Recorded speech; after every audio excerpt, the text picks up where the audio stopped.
Buenas noches. Bien. Yo soy Julio Casares, soy fotógrafo y diseñador.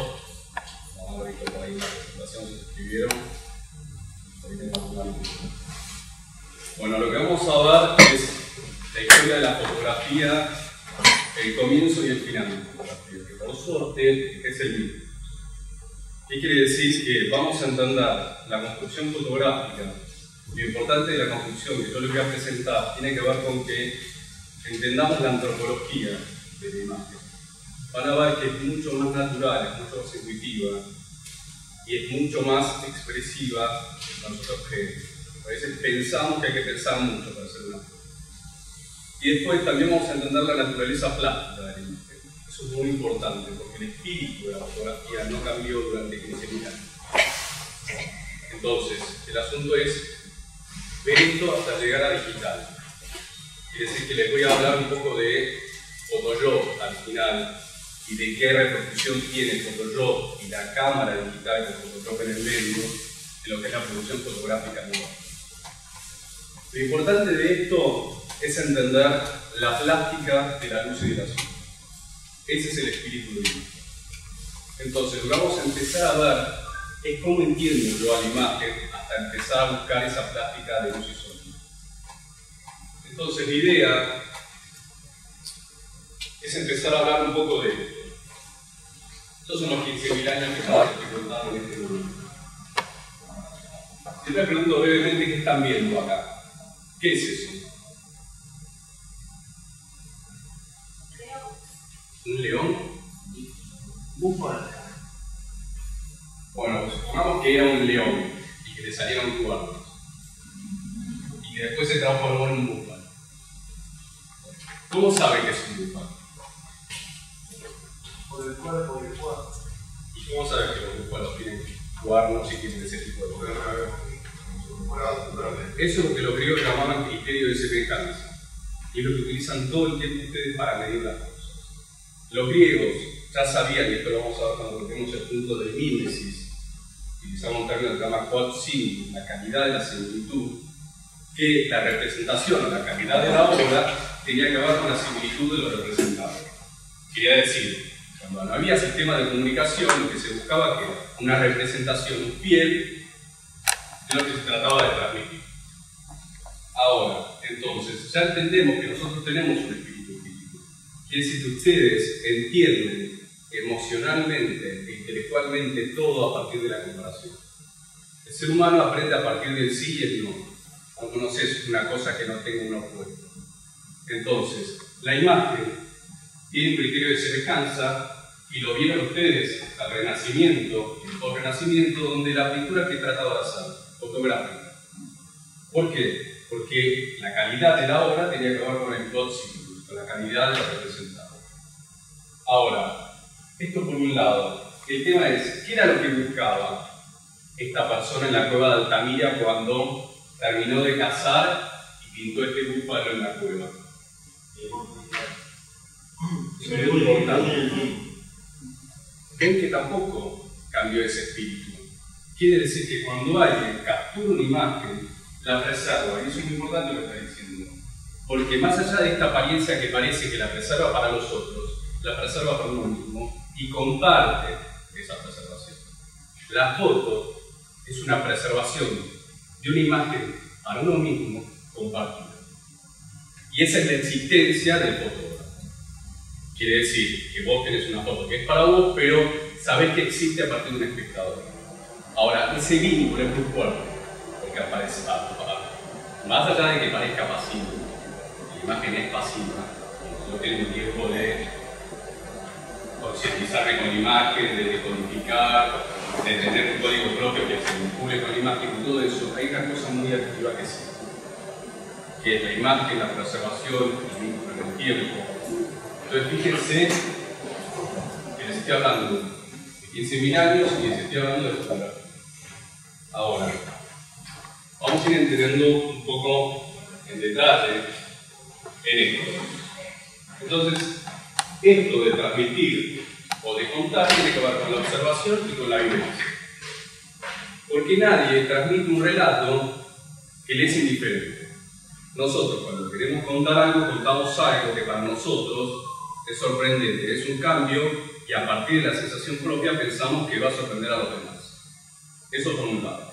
Y después está la otra parte importante, que es la parte del registro. Entonces, hay una cuestión propia, donde vos tenés la parte expresiva y después tenés la parte documentativa. La parte donde lo que vos querés es preservar algo a nivel documental. Fíjense qué es lo que pasó acá.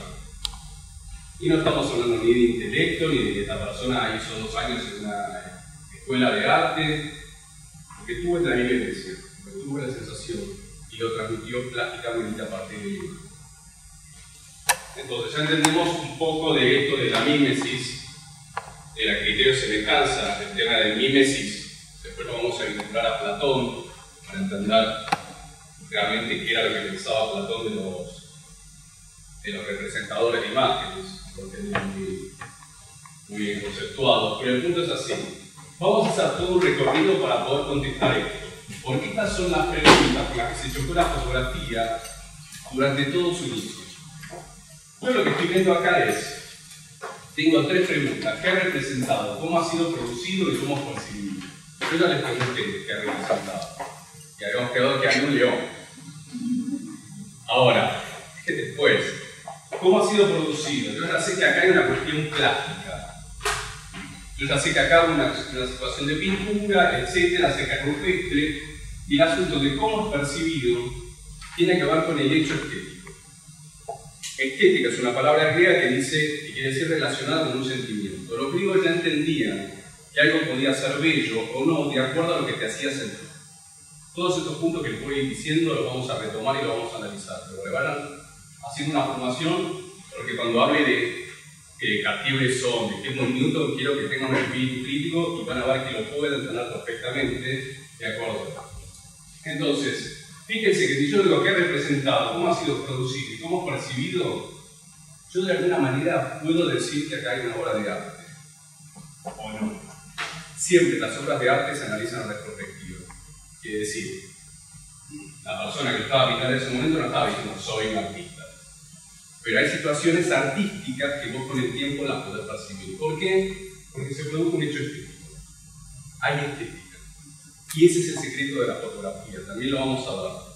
Que tiene que ver con cómo la fotografía dice cosas. Ahora, vamos a empezar a acercarnos un poco, vamos a pegar un par de saltos en el tiempo para poder acomodarnos en la actualidad, o acercarnos a la actualidad, y vamos a ver el tema de la fotografía con su inicio. Estos tips que les estoy marcando, no sé cómo, porque son marcas de tiempo nada más. La fotografía normalmente se cree que nació con una persona que se llama Louis Daguerre, por eso le dice Daguerre aquí. El señor Louis Daguerre no inventó la fotografía, la generó Joseph Niepce, que era el amigo de Louis Daguerre. Entonces cuando Niepce se murió, Louis Daguerre, que hizo como un muy buen amigo, registró el invento a su nombre. Y además no le puso a Niepce Tipia, le puso daguerrotipo. Entonces, en realidad la fotografía de este tipo, que hizo evolucionar el invento que se le llama Schulze de 1725. Quiere decir la fotografía moderna en cuanto a sistema existe desde 1725. En cuanto a representación existe desde la época de Platón. Platón tenía una cámara fotográfica. Si yo agarro, cierro este cuarto y hago un agujero en el fondo del cuarto, se proyecta una imagen nítida e invertida en esta superficie trasera. Ese agujero en griego se lo llama estenógrafo. Por eso se decían a las cámaras oscuras estenográficas. Cuando vieron que Da Vinci y Rembrandt que pintaban a nivel realista fotográfico, era porque usaban sistemas de estenógrafo. Calcaban, obviamente después tienen un talento para terminar las cosas a mano, pero la cuestión donde el Renacimiento se pone proporcional y realista, que aparece la perspectiva y todo eso, es porque el sistema este se hacía con sistemas de clara de huevo, prefunciones que eran como películas sensibles de una cámara fotográfica. Pero bueno, ese es un sistema argumentario que estos tipos usaban para pintar en esa época. Ahora, entonces yo tengo que la fotografía tiene un triángulo y tiene el encuentro. La foto de Abel, Richard Abel.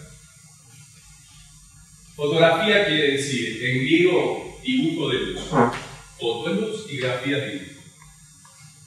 ¿Qué cosas ven en común en esta imagen? Muy bien. ¿Qué estás viendo en el retrato? Y dentro de las mujeres, ¿qué características ves que te parece que son similares? El estilo de la sombra. Muy bien, ¿qué más? Muy bien. Y vienen las mujeres. Ven las plásticas, las caídas de las manos. Cambió algo y estamos hablando de la Gioconda y de Richard Avedon. ¿Cuál es el? Richard Avedon, para que ya se ubique en un espacio-tiempo, fue el fotógrafo de la época de Truman Capote y de Versace. Después vamos a hablar de él, pero para que vean la distancia. Ahora, ¿cuál es el asunto? Fíjense la luz. ¿Ven que acá hay un corte de sombra? ¿Por qué hay un corte de sombra? Si yo tengo la capacidad de tener dos luces ahí, de tener un flash de frente y una luz de relleno para que no corte la imagen la sombra. Para simular realismo, pero realismo ¿de dónde? ¿De dónde? Muy bien, pero ¿de quién? Y el sol acá donde está.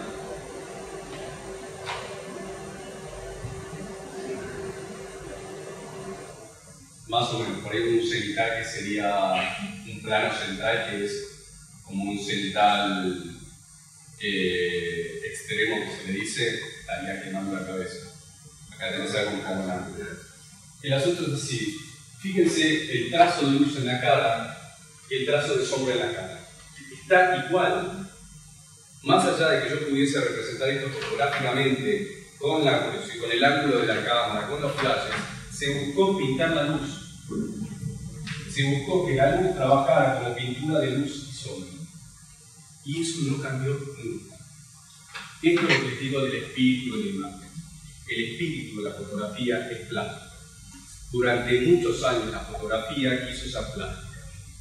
Y van a ver que durante muchos años la plástica quiso ser fotografía. Cuando Rembrandt pintaba en la pintura holandesa de claroscuro y hacía pintura fotográfica, quería hacer fotos. Ahora, cuando la fotografía puede ser realista, vamos a ver por qué existe esto, dice, no, yo no quiero hacer esto. Yo no quiero hacer la foto carne. Yo quiero hacer pintura. ¿Por qué? Por el hecho estético. Por transmitir algo, por generar un sentimiento y a partir de ese sentimiento tener belleza en la representación. Entonces la fotografía es un hecho estético de pintura de luz y de sombra. Y ese espíritu ustedes lo tienen todo el tiempo incorporado a partir de los años que tienen de observar pintura. Más que el Museo de las Artes ni nada, somos observadores de la imagen y todos conocemos un cuadro. Por ejemplo, la Gioconda. Ahora, si yo me fijo en esto, vamos a empezar a trabajar en el tiempo como para arrancar el concepto. ¿Ven? Fotografía, Cartier-Bresson, que es muy lindo a la derecha. Miren la pintura. Ven los sistemas fotográficos. Los encuadres son iguales porque la visión del hombre es siempre la misma. Y eso es importante, y eso es lo que los tiene que aliviar. Cuando hay gente que parece que quiere hacer un curso para marcar la cámara, que está muy bien, porque para marcar un auto tenés que saber que se hacen los cambios, no es el auto. Es la visión que tengas, es la percepción que vos tengas. Y eso es innato. Esto es genético. Ahora está que entonces yo tengo esto.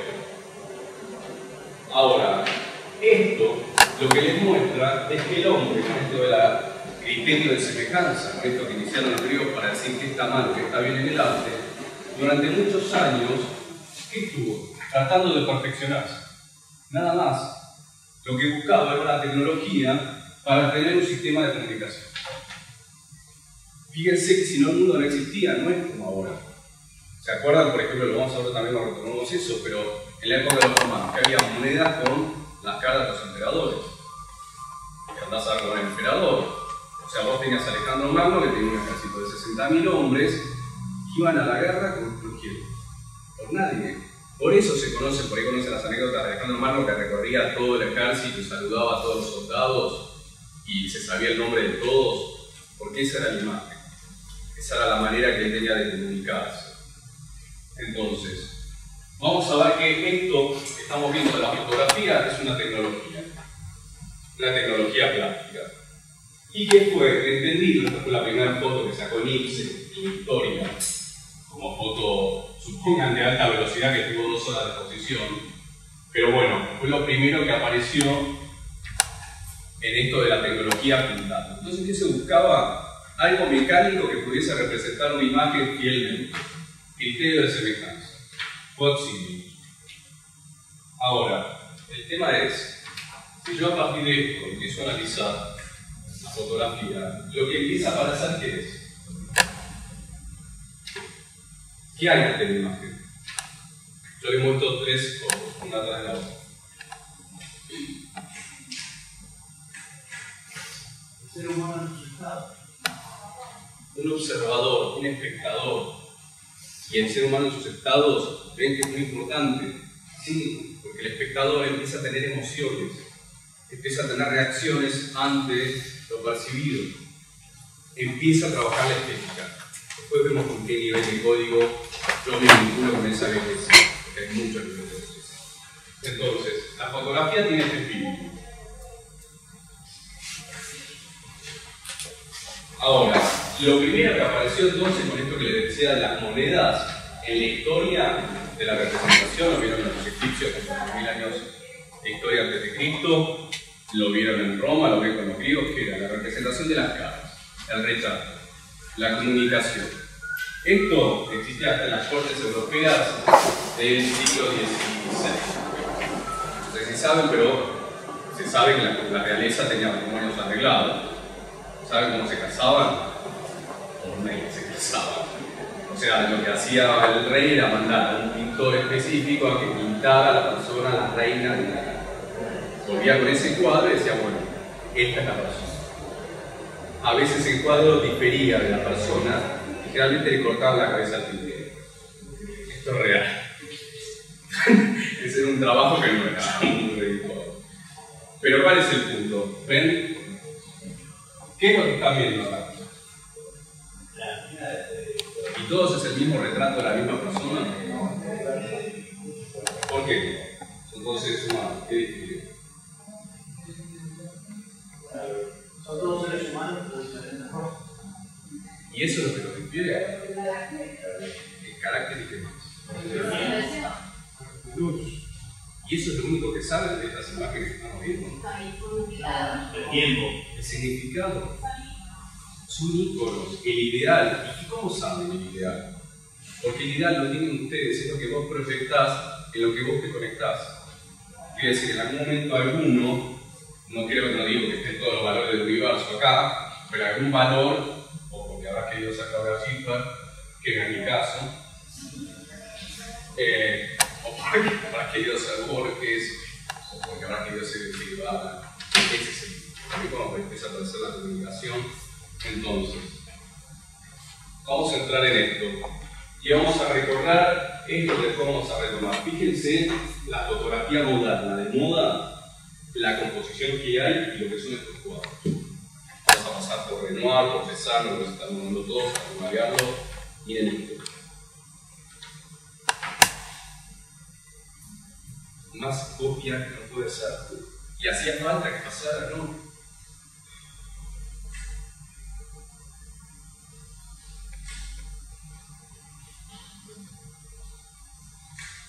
Miren las manos, son 3 rayas diferentes. ¿Ven?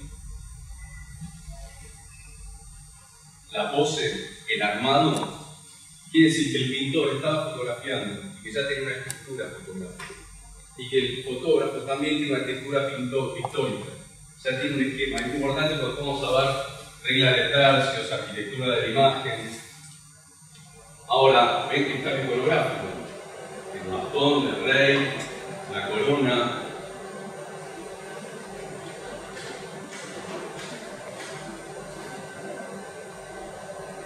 Miren las cosas. Y Y esto es muy importante, ¿qué son? ¿Pinturas del pueblo? ¿Es una pintura campestre? ¿Quiénes son? Reyes, en este caso un emperador. Y fíjense Napoleón con respecto al caballo. Es una especie de caballo sajón mezclado con árabe que no existe. Estos cuartos son de Da Vinci, realmente Da Vinci hace los cuartos de los caballos cargados. Ahora, fíjense la proporción de Napoleón con respecto al caballo. Napoleón debe de ir 2 metros y el caballo 5 centímetros, por lo que estoy calculando. Pero quería representar el poder que... ¿Y a dónde están apuntando los objetos en las manos? Sí. ¿Quién está en el cielo? Ahí está todo. ¿Quién? ¿Quién? Y Dios entonces, ¿qué dijo? ¿Se acuerdan que el poder era divino? Que los reyes eran designados por Dios. ¿Qué quiso decir Napoleón? Yo también. Que no lo designó Dios. Lo designó lo que quedó de la asamblea de la Revolución Francesa. Porque el tema es, ¿ven? Todo lo que ustedes saben, esto es muy importante, ese es su ADN. Hay una regla en esta que dice que las totalidades son previas a las partes que las componen. Quiere decir que ustedes son totalidades todo el tiempo, lo único que están buscando son partes previas que a ustedes les hagan decantar al resto. Entonces lo que vamos a ver es, para que tengan esa confianza ante la imagen, todas las totalidades que son. Fíjense, bueno, vamos a hacer un paseo por la similitud, ¿ver? Hay de todo. Ahora, este es el secreto. Esto de acá. ¿Saben por qué la luz es así? Porque se está viendo acá. En la época donde no había luz eléctrica, se pintaba contra ventanas, porque era el estudio. Entonces, se pintaba a una hora determinada en donde la ventana tiraba esta luz. Y la luz proyectaba esa zona. Entonces, el secreto es que se sigue sacando fotografías como si yo estuviese pintando con una ventana. Esa es la luz que ustedes ven en el cálculo de Rembrandt. Y esa es la similitud que se ve en la foto de Anthony Hopkins y el cuadro de Rembrandt. Ahora fíjense, lo que es, miren las luces. ¿Ven? Y vieron el clásico, el retrato, el arturo en las ventanas. ¿Por qué es tan lindo? ¿Por qué este hecho estético es tan agradable? Porque lo sentís así. Y lo sintió un pintor en el Renacimiento y lo sentís vos porque es plástica de luz y de sol.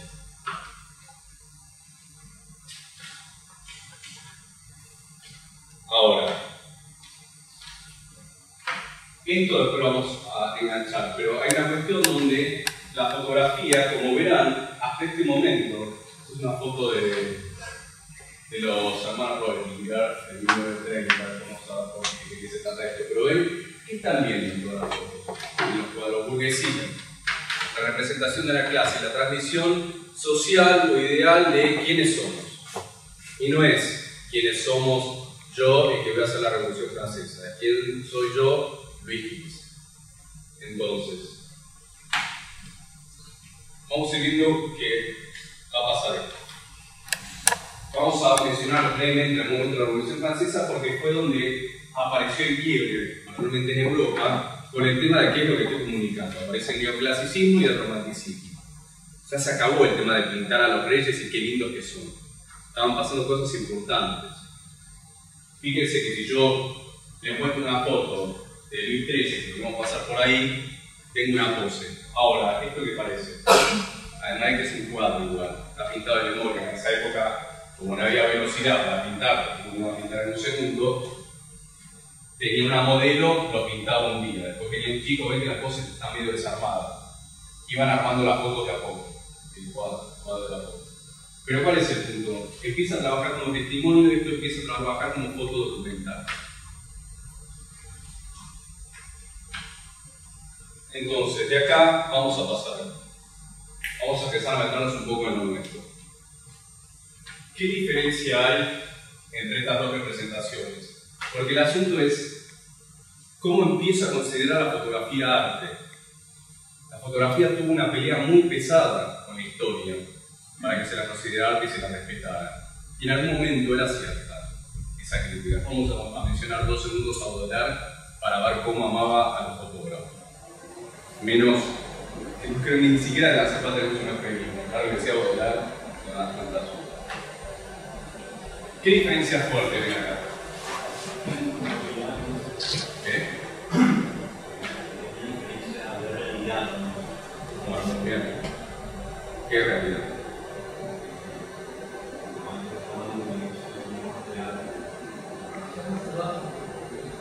Muy bien, ¿por qué dice que estás más salvaje? ¿Qué es lo que te transmite esa sensación de salvaje? La acción, eso es la fotografía, y eso es lo que vamos a retomar después con Bresson, que se llama instante decisivo. La fotografía, cuando se pudo hacer rápido, cuando se pudo hacer la caja que hizo Nipsen de 2 horas, empezó a sacar rápido. Eso fue lo que le ganó un lugar en el arte. Porque la pintura, por más que quisiera, jamás iba a captar esto. Y esto es lo que Bresson denominaba instante decisivo. Es ese instante inexistente previo a la imagen que el fotógrafo percibe inconscientemente. Lo que tenía mágico Bresson, después vamos a ver que en la foto clásica, que es un tipo saltando un espejo de agua con una escalera. Vos a todos los personajes de Bresson los tenés en el instante de. Y ese instante de lo tenés que percibir con la piel, que era una de las cosas que decía Bresson. Ahora, quiere decir que la fotografía es arte. ¿Por qué? Por él. Cuando la fotografía se empezó a poder mover, quiere decir que yo, como fotógrafo, pude empezar a cambiar el ángulo, pude cambiar los encuadres y pude buscar la situación, apareció el lenguaje fotográfico. Y esto técnicamente, históricamente, literalmente se llama así. El lenguaje fotográfico trabaja gracias a la velocidad, al encuadre y al ángulo. Quiere decir, ahora sí, la fotografía no es pintura. No es una representación mecánica de una situación visual. Soy yo diciendo que todo lo quiero pintar. ¿Se entiende? Soy yo comunicando y preservando. Ahora, esa va a ser la personalidad de la fotografía. Y empecemos a pensar entonces, a ver, ven que ahora sí se entiende el espíritu de la fotografía cuando yo capto esto. Fíjense el placer de la energía que uno percibe, de este instante, de la ruptura que hay en el tiempo. Quiere decir que hay una cuestión que es que la fotografía, artísticamente, muchos de los grandes fotógrafos lo entienden como un gran enigma, compuesto de millones de enigmas. Piensen que son millones de segundos estáticos hasta que la imagen los rompe. Entonces tenés que yo puedo, supongo que yo conozco el galope de un caballo, que yo sé que tendido cambia las manos para girar, alguna previsión puedo tener, pero lo que no puedo prever jamás es esto. Yo no sé cómo van a dar ni las patas del caballo, ni las manos en la tierra. Entonces ahí está la belleza de la imagen. Y es esto de acá. Ven que hay energía, hay velocidad, hay fuerza. Entonces sí la puedo entender que si me pregunto esto, la fotografía puede entrar en la categoría de arte. Tuvo que pedir mucho permiso. Pero como todo, cuando la tecnología evoluciona y le permitió al hombre poder explorar la tecnología y salir de la caja, el hombre empezó a participar del mundo. Ahora vamos a ver brevemente, 2 segundos, una cámara fotográfica. Esto es una cámara reflex. Se llama reflex porque la cámara tiene un espejo que recibe la imagen, la pega en esto que se llama pentaprima y se la muestra al fotógrafo. Entonces la imagen entra por esto, que es la óptica o el lente, pega acá en esto que se llama espejo a 45 grados, que es rebatible, que se vuelve que ustedes en una reflex, pega de arriba en el morro y vos ven la foto. Ahora de acá, lo que van a ver es que el sistema óptico humano es el sistema óptico fotográfico. La cámara tiene una lente, el ojo tiene un cristalino. Esto es una lente, podemos decir como orgánica, de posición fija, de diámetro de curvatura variable, que proyecta la imagen acá atrás, nítida y invertida. La superficie curva trasera se llama lente. Esto es el lente de la cámara. Esto es lo que hace el foco. Cuando vos no ves, porque envejeces, es porque esto se endurece. Hay muchas cosas para grabar, pero una es esta. Entonces no empezás a hacer foco, entonces buscas un anteojo que te ayude a enfocar la imagen. Ahora, entonces la cámara tiene una óptica, que es la lente. La cámara tiene un diafragma, que es lo que maneja el caudal de la luz. Acá. Lo que hace que entre más o menos luz. Esa es tu pupila. Entonces se llama milidiafragma. Es un músculo, no es que la opción se abre o se cierra, sino es un músculo que se contrae o se expande, agrandando o achicando el agujero de la pupila. Tenés un párpado, ese es el tiempo de exposición. La cámara tiene una cortinilla en el fondo que es la que hace que entre más o menos luz más tiempo. Entonces tenemos caudal de luz, tiempo de luz, dibujo de la luz, sensibilidad de la luz. La cámara tiene un sensor atrás, esta es tu retina. La retina está compuesta por conos y bastones, que son unas fotosensibles, que una vez que reciben el estímulo eléctrico, mandan a través del nervio óptico la señal de la imagen al cerebro. Eso es lo que vos haces como fotógrafo cuando te parás atrás del visor. Ven que no pasó nada del otro mundo. La cámara fotográfica es una sublimación tuya, es decir, es una extensión. Y lo que van a encontrar como secreto es que los grandes fotógrafos que te dicen que la cámara fotográfica que es una extensión. Entonces, ven, explico esto para que entiendan que es una extensión, no es una metáfora. Y no hay que tenerle miedo. La cámara se la agarra así, se la calza así y se la lleva conmigo. No es todo se la agarra así. No hay que tener miedo, hay que hacerla parte de la anatomía de uno. Después el resto lo hace el cerebro. Bueno, entonces esto más esto, esta ecuación, da eso. Una foto. Y el secreto de la cámara, ¿qué es? La refracción, el dibujo de la luz.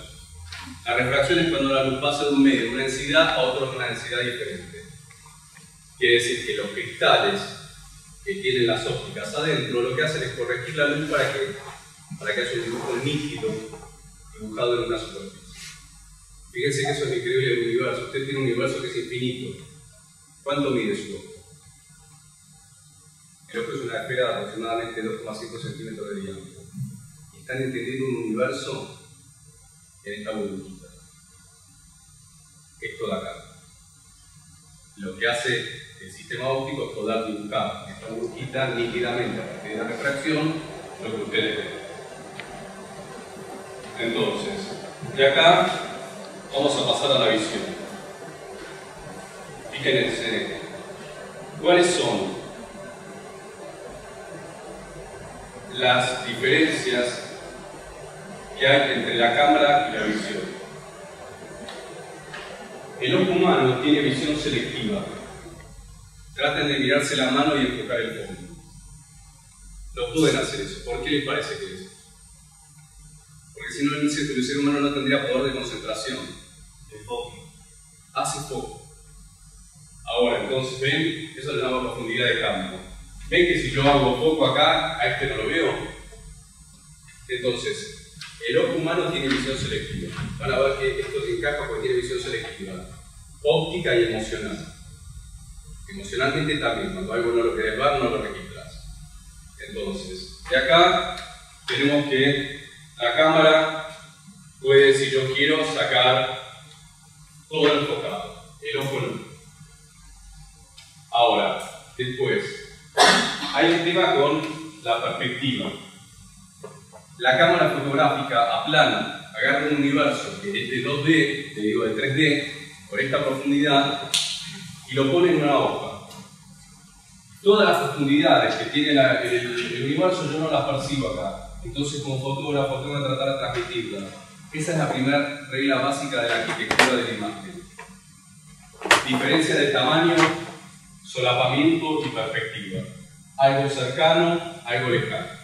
Por eso van a ver que después vamos a ver en Bresson, además de que Bresson trabaja la proporcional, que se lo vamos a ver después, que vos lo primero que ves de un fotógrafo, ¿qué es? Que ante los objetos que hace, se coloca entre un cercano y uno lejano. Que para que existe el adelante y el atrás, lo solapa. Y que en algún momento, para que se entienda que hay una tridimensionalidad, busca una fuga. Vieron que la clásico sería que yo saque una foto acá, trate de captar todo esto, perspectiva, diferencia de tamaño y solapamiento. Entonces, la arquitectura de la fotografía básica es eso. Entonces, la cámara no tiene visión selectiva, el ojo sí.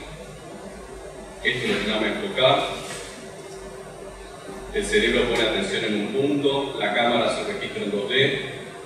Quiere decir que hay perspectivas para dedicar fugas, estos solapamientos para adelante y atrás. Y el asunto para cerrar es que la tridimensionalidad existe porque ustedes tienen los ojos. La naturaleza los eligió como cazadores, así que tienen visión binocular. Ahora fíjense que tienen visión binocular porque el cerebro arma la foto. Quiere decir, en realidad yo estoy viendo dos fotos al mismo tiempo. Pero si pasara esto, realmente yo me quedaría visto. Entonces, ¿qué hace el cerebro? Sintetiza la imagen y te la arma en la cabeza. Por eso cuando vos cerrás un ojo perdés profundidad. Porque en realidad yo estoy viendo por acá y estoy viendo por acá al mismo tiempo. El cerebro hace esto. Y ahí tenés el universo. Entonces, este es el inicio de la fotografía. Y el secreto de la fotografía a nivel creativo es el concepto.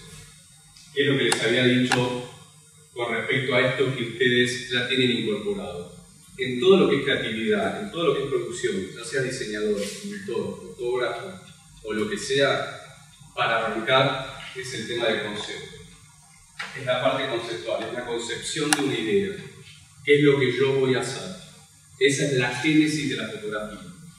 Entonces, ¿cuál es el tema? Lo que van a ver es una definición básica como unidad de conocimiento. Considera es una unidad cognitiva de significado, un contenido mental que a veces se define como unidad de conocimiento. Y el punto es este. Fíjense que se habla de construcciones o imágenes mentales por medio de las cuales comprendemos las experiencias que emergen de la interacción con nuestro entorno. El concepto que es la conclusión que yo saco de lo que vivo. Y en base a eso, la cuenta que yo saco de, según las experiencias que tengo, qué puedo hacer con esas experiencias y qué puedo generar. ¿Se entienden? Cuando vos estudiás, haces una carrera o algo, vos lo que te llenás es de líneas de código. Yo muchas veces se lo digo a mis alumnos, yo no les vengo a enseñar un universo paralelo. Yo les vengo a describir el universo como es, para que sepan qué tienen que usar ese universo para generar una idea. En la edad de la 24 digo que les enseño a robar. Claro, yo lo que les enseño es de dónde tienen que sacar cosas para hacer algo. Ahora, eso tiene que ver con lo que les dije que ustedes sembradas y con el concepto de recursión. Pero el punto es este. Y esto es lo importante de la fotografía. ¿Conocen el término retórica? ¿Retórica qué es? Es la manera en que se clasifican los discursos en contratos de lectura, de la manera que vos decís algo. Y retórica comúnmente se conoce como cuando vos decís algo de una manera agradable para persuadir. ¿Cuál es la retórica de la fotografía? No tiene. En principio, cuando empezó a hacer la fotografía clasificada, se quiso hacer el análisis de la retórica puesta en la imagen y no da mucho. Hay una estructura, pero ¿cuál es el tema? Si yo les digo rinoceronte corriendo por la selva salvajemente, o les muestro esto, jamás en su vida ustedes entendieron lo que yo estaba diciendo. Entonces, ¿qué tiene la fotografía de instantaneidad que no tiene el signo ninguno? Y en eso no pelean más. Es irreemplazable. ¿Cuál es la retórica entonces? El momento y la estética.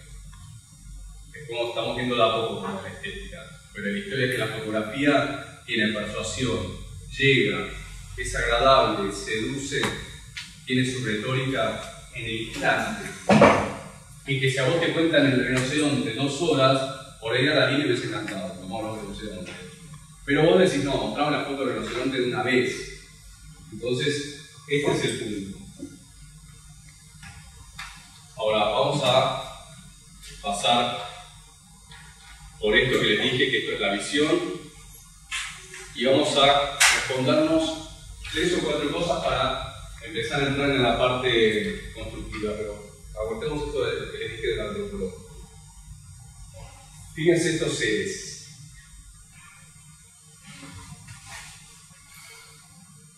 ¿Cuál es la necesidad primordial que tiene uno de estos animales cuando nace, apenas nace? ¿Por qué?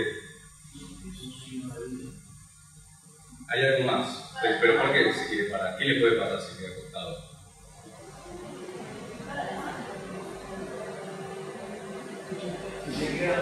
Suponete que tiene un equipo infernal y busca a la mamá toda su vida. Pero ¿cuál es el tema? Se cayó, el potrillo se cayó, salió de la madre, recién parido. Y respirar algo más. Bueno, ¿cómo se llama eso? Sobrevivir. No importa, porque fíjense cuánto tarda el potrillo en pararse. ¿Por qué se piensa que este tiene más tiempo? Porque no es una presa, mire la mamá que tiene. Con esa mamá no te toca a nadie hasta los 34. Entonces, el tema es, ¿cuál es el asunto? La supervivencia. Como ellos son presas, tienen que estar de pie. ¿Por qué tienen que estar de pie? ¿Qué tienen que hacer de pie? Mirar. ¿Y cómo me dije que el otro te va a comer? A partir de la visión, el sistema que preserva al ser vivo es la visión.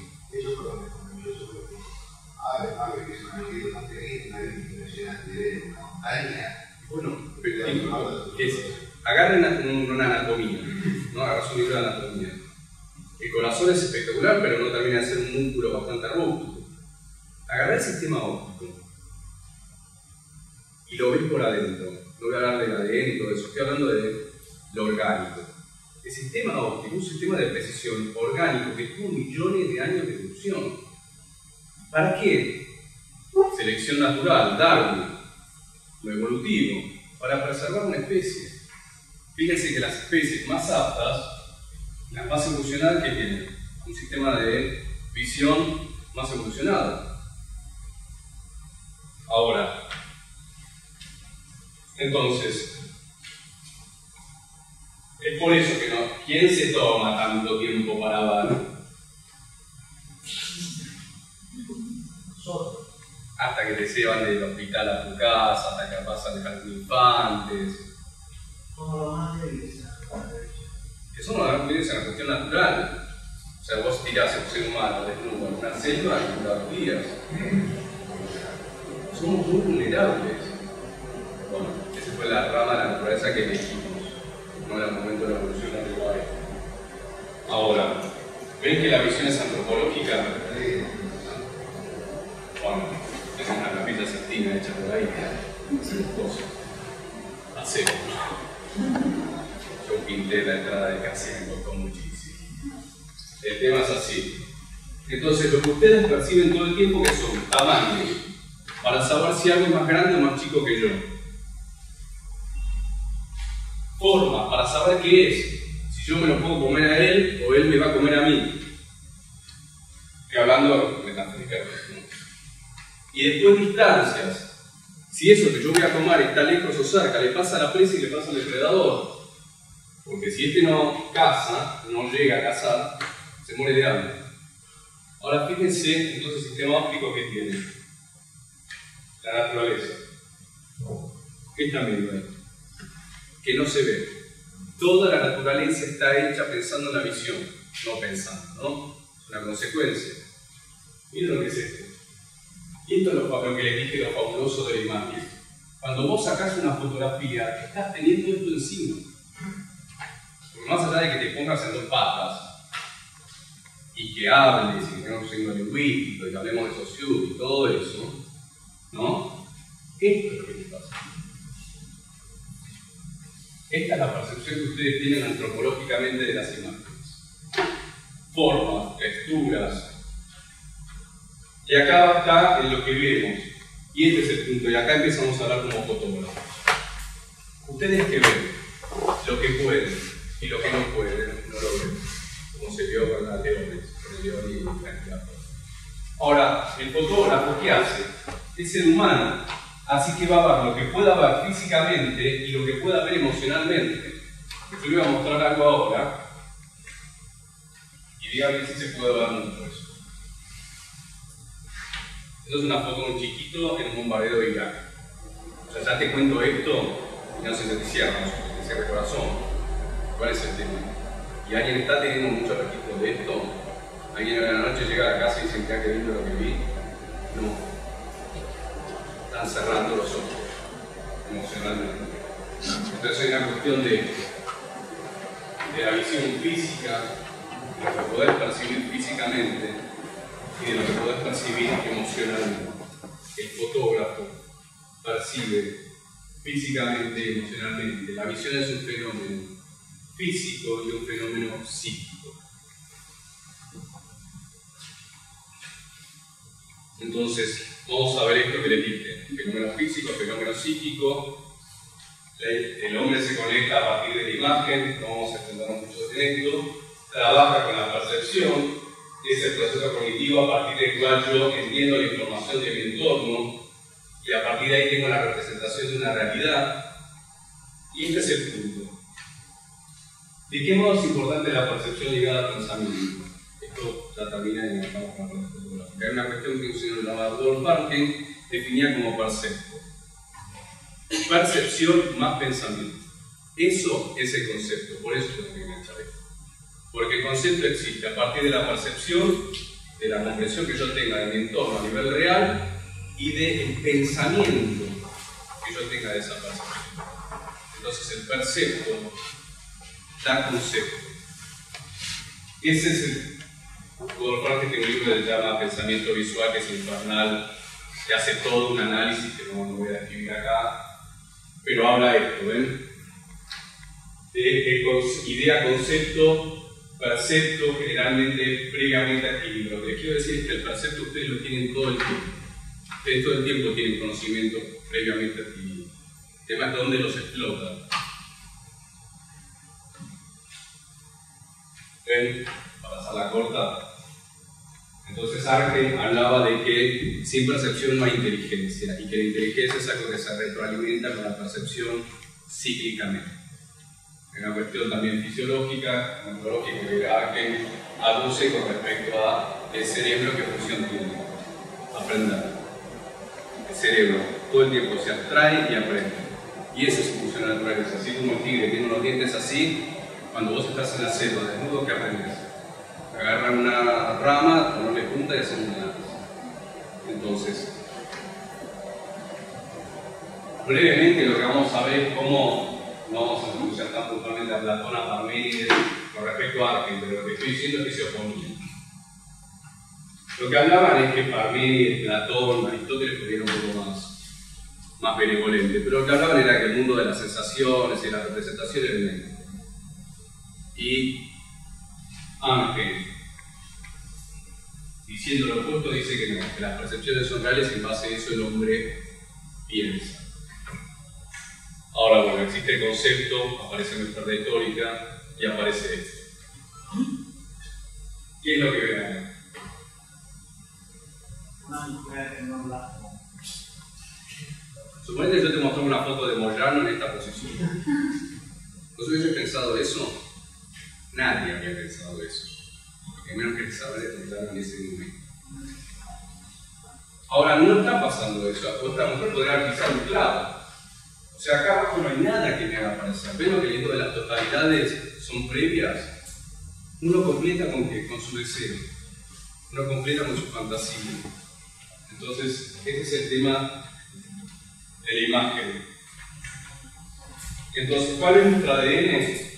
Lo que nos comunica, porque vos, calculo que en algún momento alguien ha visto ese instante de placer en alguien. Pero ¿qué nos comunica entonces? ¿Qué está viendo acá? Lo que se ve, placer breve, dolor, angustia, deseo. Quiero decir, esto está para entender que si yo veo esto, yo a los pibes los entiendo en un instante amoroso, sé que no se están peleando. Entonces el amor, el deseo, la maternidad, la compasión, la piedad, eso. Lo que vemos, lo que sentimos y nuestro ADN. Quiere decir que ustedes como fotógrafos tienen un ADN impuesto.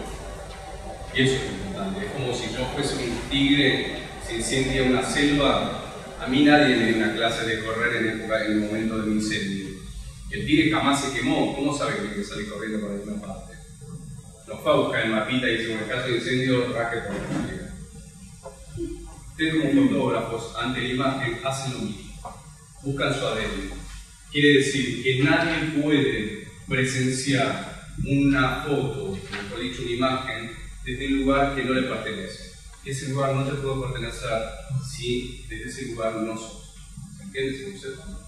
Entonces esa es la parte artística donde empieza a aparecer todo el cuento. Vamos a acelerar un poco esto es Gestalt, esto es lo que les dije de evolución, este es el objetivo de la visión, cómo trabaja la visión y la seducción.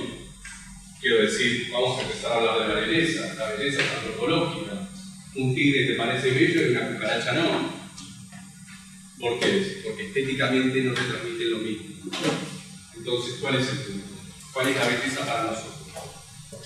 Entonces, de acá vamos a hacer un recorrido del método estético y esto de acá. Lo que voy a decir es que solo lo meto verdadero y solo lo verdadero es digno de ser amado. Belleza y verdad. Bueno, eso no cambia. La belleza parece que sigue siendo un valor. En algún momento les hablé de mímesis, de Platón. Estamos con limitación, el criterio de semejanza, que está bien, que está mal. Vuelvo al toro y me voy a encontrar con esto. La tecnología, la representación y la mecánica para la representación. Entonces, de acá, fíjense que ustedes saben que es un toro porque está bien pintado. Quiere decir que todas las representaciones eran el testimonio de los pueblos. Eso tiene que ver con Cicerón, en algún momento. Pero el asunto que cuando el artista buscaba el perfeccionamiento, se chocó con el hecho estético, no le pasó a propósito. Esto que les dije, cuando se vio el toro de Altamira, fue una consecuencia estética que no estaba buscando el pintor. Entonces, mientras se buscó perfeccionar algo, lo que se vio es que iban pasando cosas plásticas. Y ahí aparece el tema de la belleza, de definir la belleza como representación en Schopenhauer, ¿no? Schopenhauer habla de lo representado y la representación fiel exacta, que está acá. El hecho estético de Hegel, Schopenhauer y Hegel para mí son dos referentes porque hablan de lo que entendemos por regularidad, simetría, conformidad, armonía, todo lo que a nosotros nos parece agradable. Pero ven que todos hablan de naturaleza, presentación de la naturaleza, y esto les muestra esto. ¿Por qué en el Renacimiento se pintaba así? Porque en el Renacimiento anterior al Renacimiento también, pero en el Renacimiento porque lo que se decía en la pintura realista era que la obra por excelencia de la naturaleza era la creación de Dios. Entonces, si vos eras artista, tenías que homenajear a Dios, y no había otra manera de homenajear a Dios que pintando perfectamente su creación. Ahora, ¿cuál es el punto? Esto es la realidad, pintura fotográfica, ¿ven? Aparece la Revolución Francesa, esto que les dije, ya se olvida, desaparece el espíritu burgués realista, aparecen los burgués mercantil, las clases sociales adineradas, pero desaparece el concepto de representar a los reyes, aparece el clasicismo, el romanticismo, y empieza a trabajar el hiperrealismo fotográfico, burgués, que era el máximo exponente del realismo fotográfico, esa obra conocida. ¿Y cuál fue la ruptura de la pintura? Lo mismo que pasó con este toro. Después aparece el impresionismo, el expresionismo, el expresionismo, cubismo, surrealismo, dadaísmo, surrealismo. ¿Cuál es el tema? Picasso. Yo vi toros pintados, ahora quiero que los toros signifiquen toros, pero de otra manera. ¿Qué quiso hacer el hombre? Lo que decía antes, aprendió, se abstrajo, rompe. Y esto es lo importante de la formación. Nadie puede hacer una revolución contra un sistema que no les impuesto. Yo no me puedo rebelar contra algo que no conozco. Cuando vos tenés 20 años, no sé, 20 años, yo lo decía pero si vos tenés muchos años de estudio y de formación, es para tener una estructura. Y y después romperla de adentro. Entonces, lo que hizo la fotografía es tener que marcarse en las espaldas todo esto. La fotografía tiene representación, código de construcción y huella, igual que lo hizo la pintura. Entonces, ¿cuál es la representación, código de construcción y huella? Los seres, el espacio y el tiempo. ¿Cómo puede descomponer situaciones fotográficamente? Entonces, ¿ven? Vamos a pasarlo rápido. Esta es la situación pictórica fotográfica. Todos los años que la pintura es una fotografía y todos los años que la fotografía está buscando esa pintura. Ahora, esto es lo que les decía para que entiendan cómo tuvo que pelear la pintura, la fotografía con la pintura. Yo agarro frases muy simples, porque hay, fíjense, para que vean cómo cierra. Si se permite que la fotografía suplemente el arte en alguna de sus funciones, ella pronto la habrá suplantado por rompido completamente gracias a la estupidez de la multitud que solía la natural.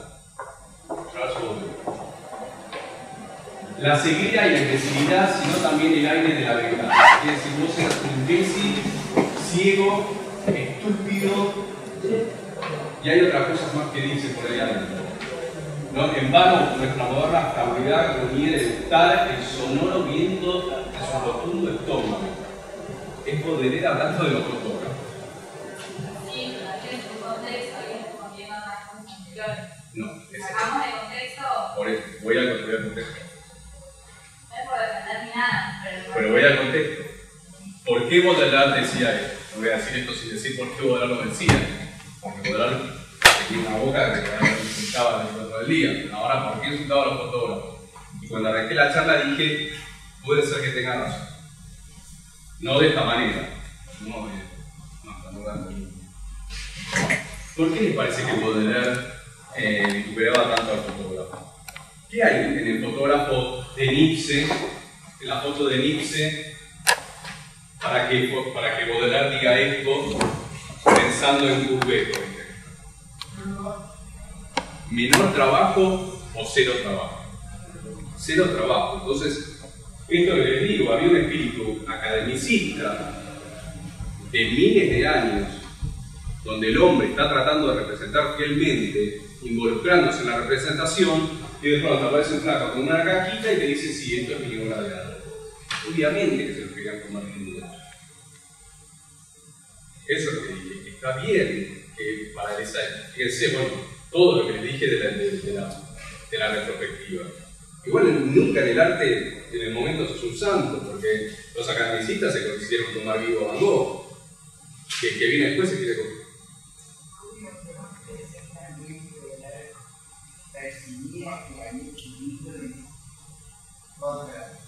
No, porque puntualmente. Pero no, lo que pasa es que en realidad. Eso está muy bien porque. Y el tema es que el miedo, ¿sabes de dónde viene? En ese punto. Fíjate que siempre viene contra las vanguardias por lo que no se comprende. Es verdad que. Por eso, entonces cuando vos tenés una vanguardia que es tan moderno e incomprensible, que cuando te hacen los conservadores. Hay diferencias. Por eso decía que Van Gogh adelante, o sea, siempre gran representación. Ese es el asunto. El tema era que para ser pintor o maquillista hay que contar con ciertas habilidades no podrían tener. Bueno, ese es el Pero en tema. la fotografía cualquiera presentaba la cámara 2 horas. Ese es el asunto. Entonces, La desacralización del arte. y lo que pasa es que lo que le dije, y es que al principio, ese es el asunto. Niepce tampoco quería ser artista. Lo que estaba haciendo el tipo era tratar de ver cómo funcionaba esta cajita. Estaba experimentando, por eso le dije que cuando evolucionaron las tecnologías, el hombre pudo descubrir las tecnologías y empezó a hablar el idioma. Es como ser el hombre de las cavernas y empezar a pintar o dibujar signos. Eso tarda en transformarse en un idioma y en un lenguaje. Esta es la primera trazo de una letra. Pero ¿cuál es el punto? Eso está muy bien, pero siempre sí fue el espíritu academicista. Por algo los impresionistas enmarcaban a sus cuadros con marcos barrocos. ¿Cómo que? Era una ironía. ¿Por qué? Porque los academicistas decían que las pinturas, y también lo decían en Protarcos, que las pinturas impresionistas eran manchas y eran una porquería, que eso era arte. Faux quiere decir fiera. Cuando salían los críticos de los salones de Francia, después del fauvismo, ¿qué decían? Que eran unas fieras pintando. La frase es Donatello entre las fieras.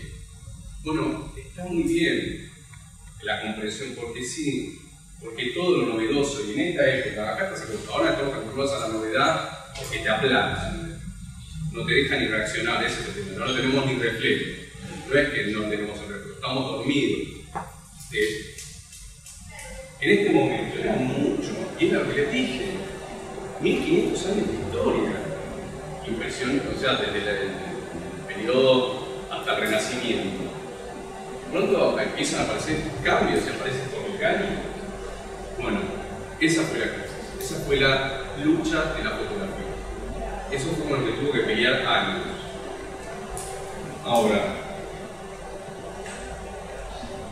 1859. ¿Cuál es el tema? Esto tiene que ver con el enganche de realismo y realidad. Lo que tiene la fotografía, la revolución de la fotografía es la realidad. ¿Cuál es el? Esta es una foto de Sebastián Salgado, que es un fotógrafo brasileño impresionante. Y ahí está, ¿ven? Ese es el arte de la fotografía. Ese es el realismo fotográfico que no puede transmitirte Courbet con toda esa carga que tiene de academicismo, de técnica. Bueno, está bien, porque la fotografía tampoco quería hacer eso. Por suerte, con el tiempo, la fotografía encontró un método que le permitía hacer ella. Era el relieve, la velocidad, el encuadre, el ángulo. Ya vos podés ser espectador y capturar un momento. Entonces, no es lo mismo realismo en la imagen que realidad. Entonces, ¿cuál es el punto de lo que esto para ser breve? Lo que les dije con respecto a la revolución, ¿no? Una cosa es, la revolución es un cambio radical, si no es una transición. Y si la transición existe, es porque hubo una evolución, no había nada que romper. Y esto es importante porque es lo que Philippe Dubois llama fotoarte.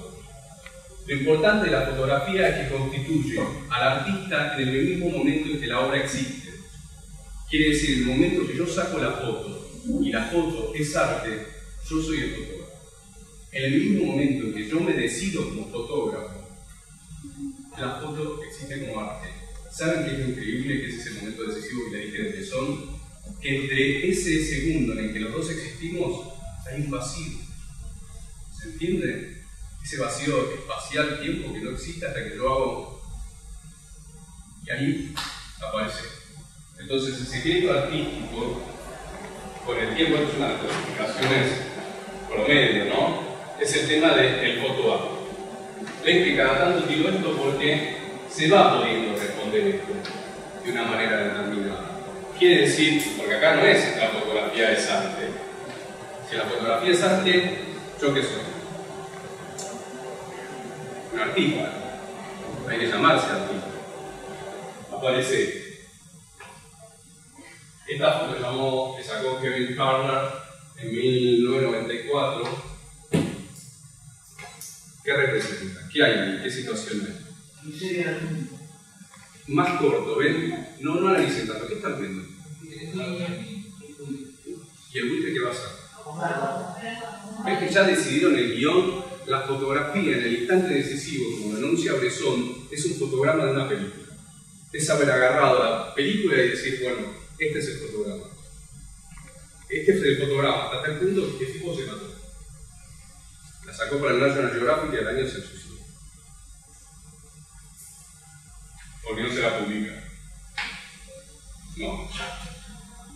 Por otra cosa. Entonces, ¿el tema cuál es? ¿Ven?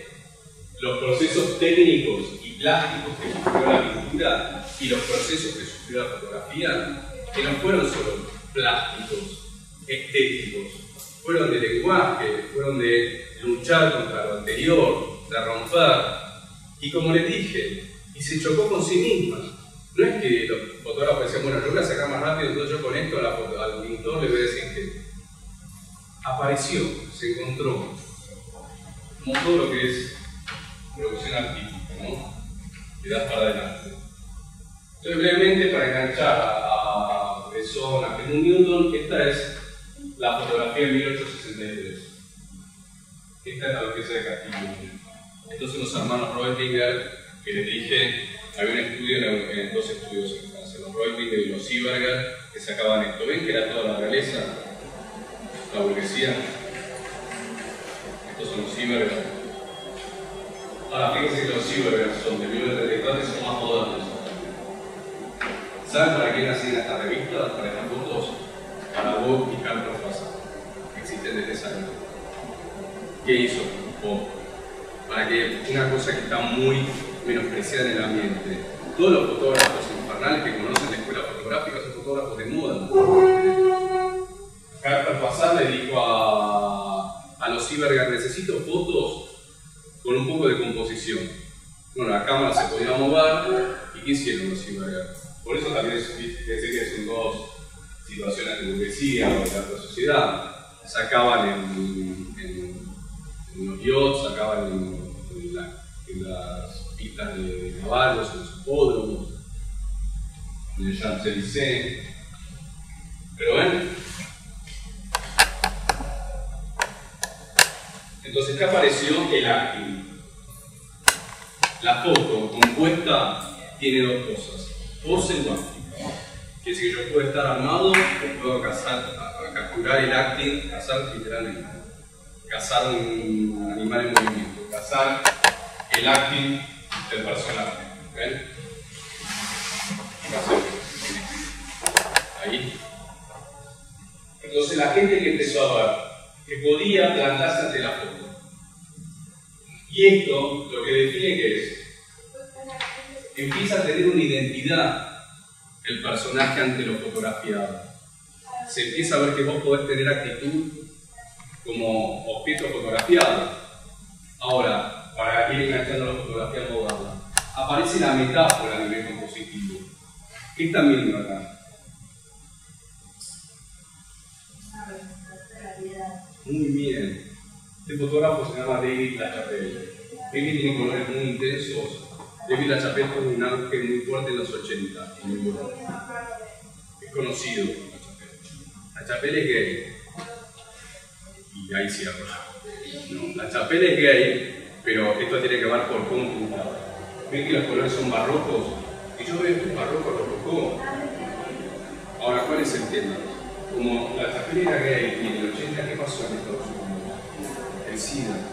LaChapelle se la pasaba de velorio en velorio, estaban todo el tiempo todos vestidos de negro. Entonces LaChapelle lo que quiso evocar era la vida perfecta. ¿Ven? Toda la historia que empieza a pasar. Ahora, cuando evocó la piedad de Miguel Ángel, ¿ven? La evocación, la metáfora. Entonces, si yo voy a Miguel Ángel viene para acá.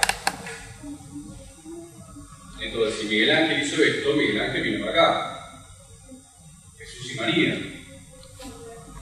¿Entienden? Todo lo que les digo de conocimiento previo de lo que vos sos es muy importante. Ahora vamos a entrar en la fotografía digital como hecho estético. Ahora, ¿qué pasa con esto? Supongo que yo soy un fotógrafo de National Geographic y tengo que ponerle un nombre a este artículo. ¿Cómo le pongo? Yo le llamaría la piedra. ¿Ven que la posición es la misma?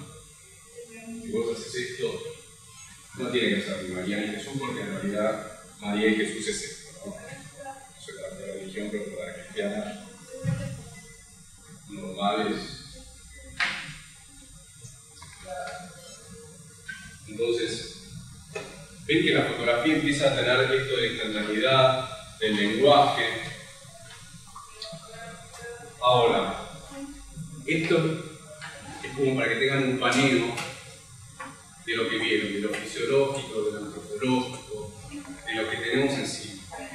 Ahora, hay una cuestión muy fuerte que aparece en un fotógrafo que se llama Helmut Newton, que es un fotógrafo alemán que nació en 1920 en Berlín, que trabaja con qué? Con esto que habíamos hablado de la seducción, de la estética, etc. Porque trabaja con las fantasías y el erotismo. Este es Meisel, pero el asunto es así, y esto es muy importante. Se entiende como pornografía lo que ustedes conocen normalmente, pero la pornografía viene de la palabra porné, que es prostituta en griego. Ahora, ¿por qué los griegos le decían porné a la prostituta? Porque cobraban.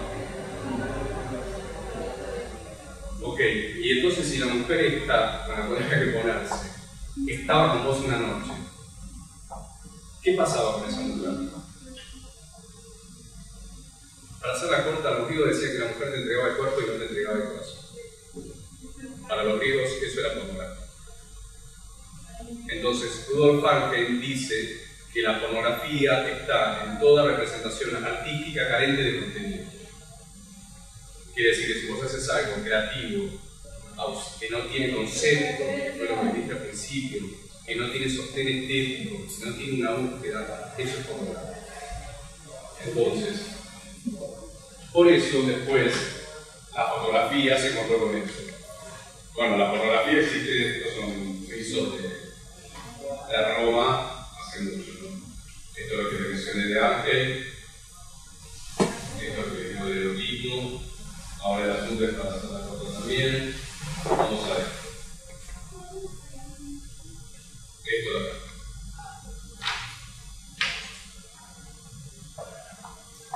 Ven que aparece el término, el tema de qué es lo violento, qué es lo que está mal, qué es lo amoral. Recién apareció para usar la larga a placa diciendo moral. ¿Qué es lo inmoral? ¿Qué código yo tengo como fotógrafo para decir qué es moral y qué no es moral? Entonces, la fotografía donde empezó a romper fue con el tema del fetichismo, de las fantasías. Helmut Newton, vamos a ver fotos, rompió con eso. Helmut Newton fue un fotógrafo de Vogue que cuando hacía artículos para Vogue, en el 60, hacía unas fotos con un tema de sadomasoquismo, etcétera, que para el momento era increíblemente fuerte. Ahora con ese punto los fotógrafos se plantaron y empezaron a decir que no les empiecen a correr por el tema de empezar a jugar con lo simbólico, con lo iconográfico, con lo estético. ¿Se entiende eso? Fíjense, los fotógrafos también les costó ese espacio. Las fotos de desnudos, los desnudos aberrantes, quiero decir, se llama aberrante en fotografía por allá los términos extremos, ¿no? Bueno, entonces aparece esto. El fotógrafo en algún momento tenía muy claro qué era lo que estaba bien y qué era lo que estaba mal. Y que esto puede ser erotístico. Que pornográfico es otra cosa. Esta foto es de Mapplethorpe, que es un fotógrafo que estuvo hace poco en el Malva, y que es un fotógrafo que se lo critica mucho porque a Mapplethorpe las fotos son las más tranquilas. Dice que es un fotógrafo que está en la línea, en el borde de la pornografía. Muy en el borde. Ahora, vamos a ver esto. Vamos a ver un poco las escuelas y vamos a ver a Bresson y vamos a recordar lo que yo les dije de la cultura. Cartier-Bresson. Para mí, la Biblia. Pero para mí, esto es, Cartier-Bresson tiene una frase que queda propia. Hay una fundación que se hizo en torno a esta frase. Una frase que tiene que ver con el de qué se trata. Cartier-Bresson preguntaba todo el tiempo, ¿de qué se trata? ¿Vos hacías algo creativo? ¿De qué se trata? ¿La foto de qué se trata? Ahora, esto es lo que le digo del instante decisivo, ¿ven? Entonces, Bresson es un fotógrafo que sacó toda su vida con una Leica de 2 pesos, con un lente de 50 milímetros de distancia focal. Bresson de joven había sido pintor de la alta burguesía francesa, pero ¿cuál era el tema? Él tenía un espíritu plástico muy fuerte. ¿Y qué decía Bresson? Bresson decía que el fotógrafo saca con la cámara en la mano y ahí se termina el tema. Él no iba al laboratorio, él entregaba y lo que venía al laboratorio era lo que había sacado. Él es el padre de la fotografía callejera.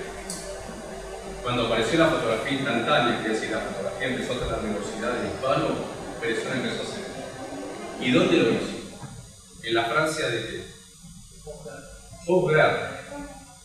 Entonces, una cuestión también es que el fotógrafo es una generación, quiero decir, como producto de su época. Como todo el mundo sabe que los genios son productos colectivos, pues son una consecuencia de. Ahora, obviamente, hubo el talento de azar, podríamos decir, que son no fotógrafos. Ahora, fíjense qué está presente acá. Perspectiva, diferencia de tamaño. Van a escuchar más adelante por ahí términos como regla de tercios, proporción áurea. Son cuestiones de arquitectura de la imagen muy refinadas. En un momento, ya en la cantidad de información que despliegue es en exceso. Pero el asunto es que básicamente la arquitectura de la imagen, ¿ven? Tiene esto. Y miren lo limpio de la foto. ¿Ven? Todo perspectiva, fuga, el instante decisivo todo el tiempo.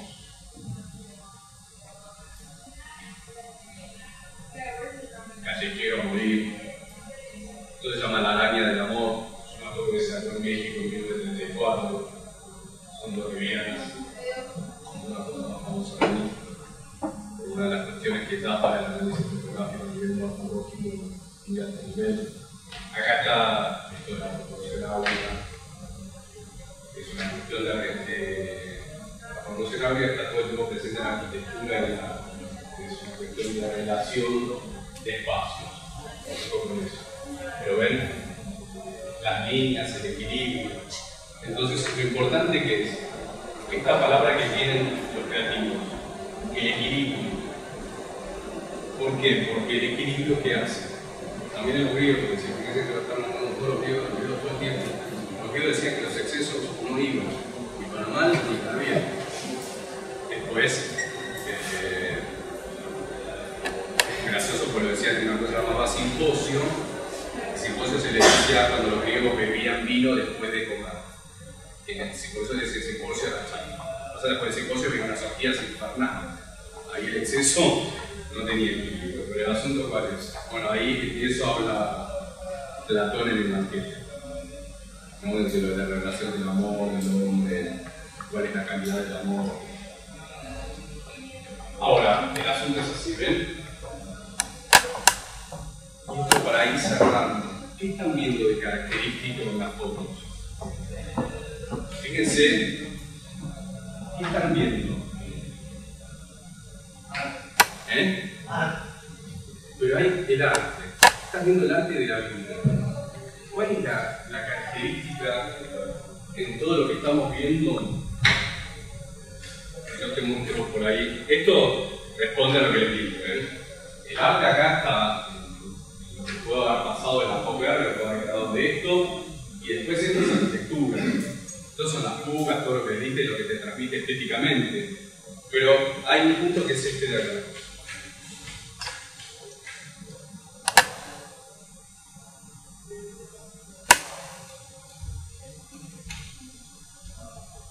¿Qué hay?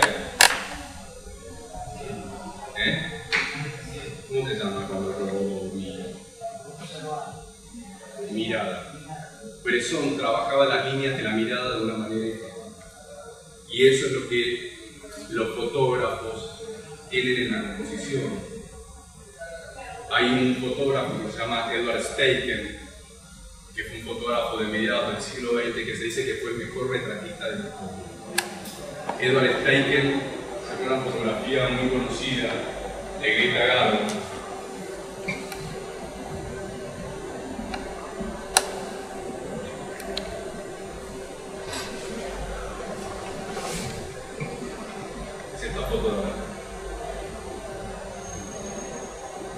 Edward Steichen generó, ven, que el instante decisivo en el cual Bresson fue precursor, ¿qué se hizo?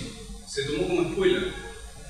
Entonces, ¿qué empezó? Se empezó a provocar. Steichen, en esta situación con Greta Garbo, lo que pasó es que estaba hablando con ella y le dijo que iba a sacar la foto para tener registro fotográfico de la época de Tony. Greta Garbo estaba muy en pose. ¿Qué hizo Steichen? Empezó a hablar de otra cosa. Y le dijo, estás muy armada y le dijo Greta Garbo, ¿qué me decís por el peinado? Y Steichen le dijo sí. Dice, bueno, este peinado que me molesta tanto, ¿qué que tiene una cara así como de fastidiada? Y ahí Steichen sacó la foto. Esa fue la escuela que empezó a establecer Steichen. Steichen lo que dice que el instante decisivo en la fotografía lo provocás. Quiere decir, en el retrato, vos agarrás, eso lo sabe todo el mundo, sacás 20 fotos y de la foto 15 a la 5 empieza a pasar algo. Cuando se distrae la persona, empieza a aparecer la situación. Entonces ven que empieza a ser arte, empieza a aparecer el tiempo. Ese es el dogma de la fotografía.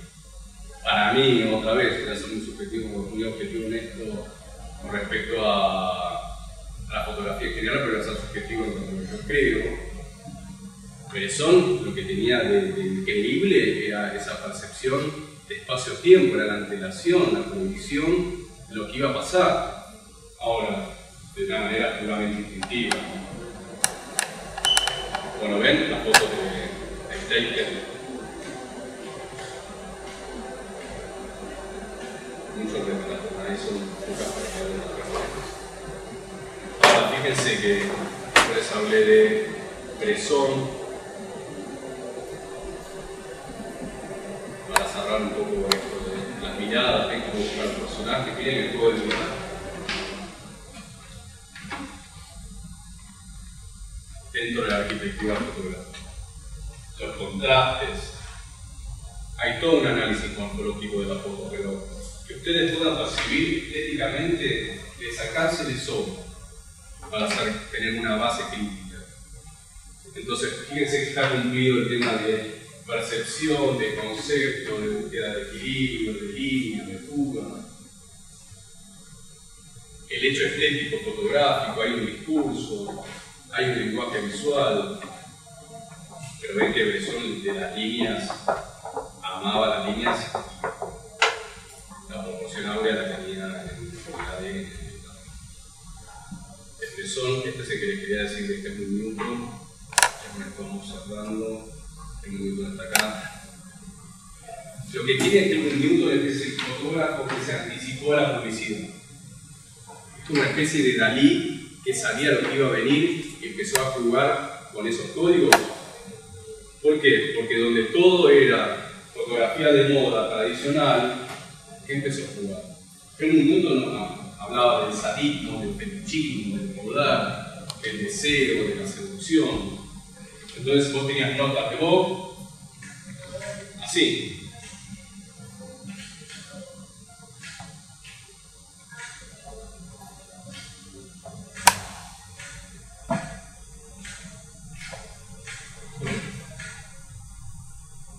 Fíjense de este juego, el juego del espectador, esta historia invertida de los actores viendo a los espectadores, el acting, lo que decía del acting. Ven que es una especie de Bresson, pero súper evolucionado, apuntable, es un Bresson enfocado en lo objetivizado. Ya con pautas de ser publicitario, de romper con códigos. Bresson y Newton son dos fotógrafos que hablaban de blanco y negro, Bresson directamente en blanco y negro. Bresson decía que la fotografía en color directamente no existía, que jamás vio una fotografía en color que lo conmoviera, que para la fotografía era luz y sombra.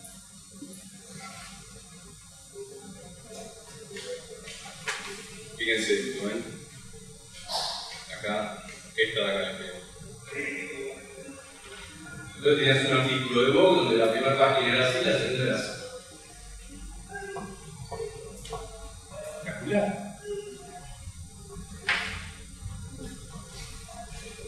Esa es la visión, ¿ven?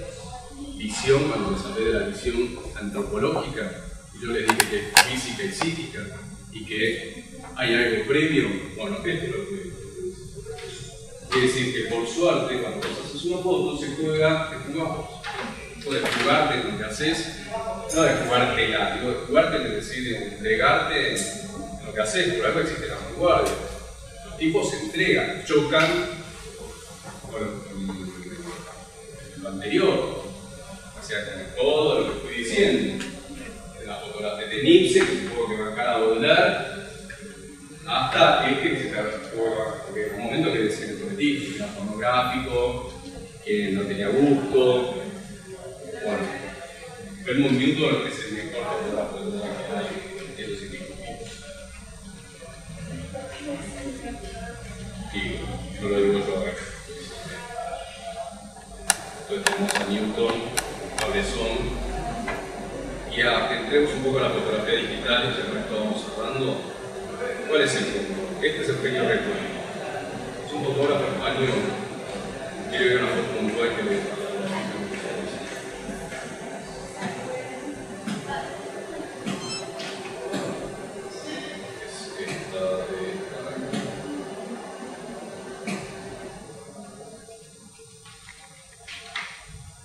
es un fotógrafo contemporáneo.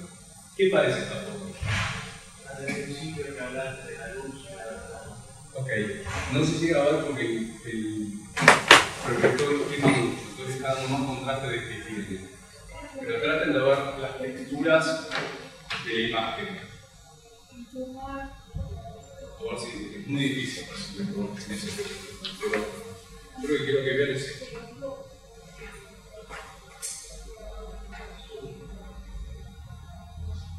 ¿Qué parece eso? Una pintura. ¿Y qué pintura? Parece Velázquez. ¿Cuál es el punto? El hecho estético. ¿Qué pasó? Apareció la fotografía digital. Le dimos con Photoshop a todo lo que se movía. Ya lo saben. Entonces, ¿y cuál era el secreto de Photoshop? Hacer que vos estabas, en vez de Montehermoso, en Punta del Este. O sea, el secreto era el recorte, no el armado. Bueno, apareció el secreto que lindo es el juguete. Después, todos los fotógrafos nos pusimos a experimentar, analizamos la tecnología y nos chocamos con el hecho estético. Nos chocamos con la plástica de lo que podía hacer Photoshop. Entonces, Photoshop sigue siendo un recurso artístico, como todo, bien utilizado. ¿Cuál es el punto? Esto de aquí. Arrancamos del toro de Altamira para agarrar Photoshop y volver a pintar. ¿Entiendes eso? Quiere decir, se volvió a buscar el hecho estético. Quiere decir que la estética es una impronta que tenemos nosotros, innata. Quiere decir, buscamos estímulos, está lo cultural, que es lo que te educa para que te guste, muchas cosas, pero saquemos todas las variables que existen, ¿no? Es una cuestión donde necesitas que lo que vos estás percibiendo, ¿qué pase? Que conmueva, que cambie, que transforme, que comunique. Ese es el secreto de la fotografía. Y la fotografía digital, por suerte, ya pasó la etapa de Joseph Nipse. Es decir, ¿qué hace esto? Bueno, sí, ya no bancamos. Imagínense los fotógrafos analógicos de las escuelas tradicionales cuando apareció la cámara reflex digital. Y cuando agarraba con Photoshop y decían, bueno, vamos a cambiar este contraste. Te querían matar. ¿Cuál es el punto? También hubo que bancársela. Pero bueno, cuando apareció el hecho artístico, Photoshop y la fotografía digital se ganaron su lugar. Entonces, lo que van a ver es el recuenco, es un exponente personal de la fotografía. ¿Ven? Pinta directamente, ¿no? Hacer eso muy difícil. Y esto es muy importante. Esta es la nueva generación de fotógrafos. La fotografía moderna digitalmente se hace en toma para Photoshop. Vos sabés qué es lo que vas a hacer con las luces, sabés qué es lo que vas a fotografiar, pensando en qué contrastes, en qué niveles, en qué balances, en qué es lo que con Photoshop le vas a poder hacer. Es muy importante porque generacionalmente están viendo el cambio, están viviendo eso. Estaban los fotógrafos analógicos, aparecieron los fotógrafos digitales, apareció Photoshop y ahora aparecieron los fotógrafos modernos que son los que proyectan a la toma digitalmente. Es decir, que la proyectan sabiendo qué resultado estético poder lograr. Entonces, como referencia de lo digital, esto, miren a Gregory Colbert. Miren lo que es esto. Gregory Colbert tiene una producción que se llama Alice and the Snow, que es exposición que recorrió el mundo, que se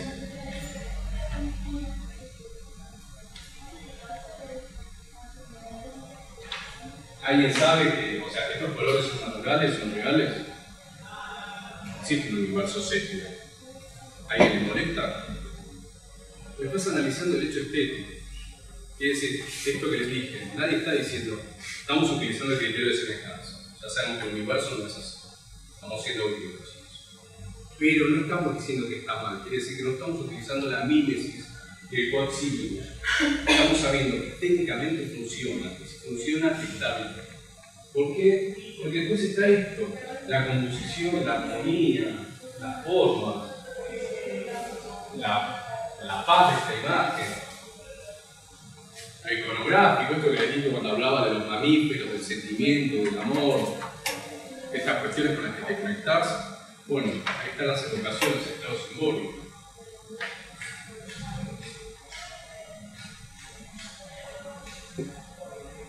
Pasando rápido.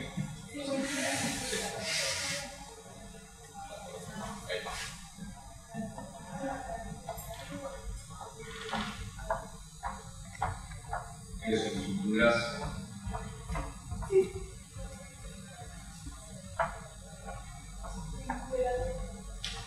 Hay un encuentro del juego de la mirada, que pasan.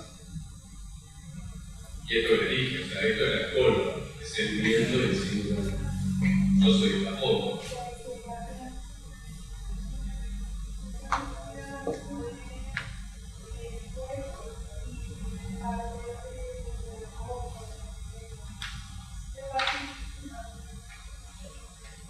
Entonces, si yo empiezo a preguntar qué ha representado, cómo ha sido producido, cómo es percibido, ¿me puedo empezar a contestar que esto es arte? ¿Se entiende todo esto?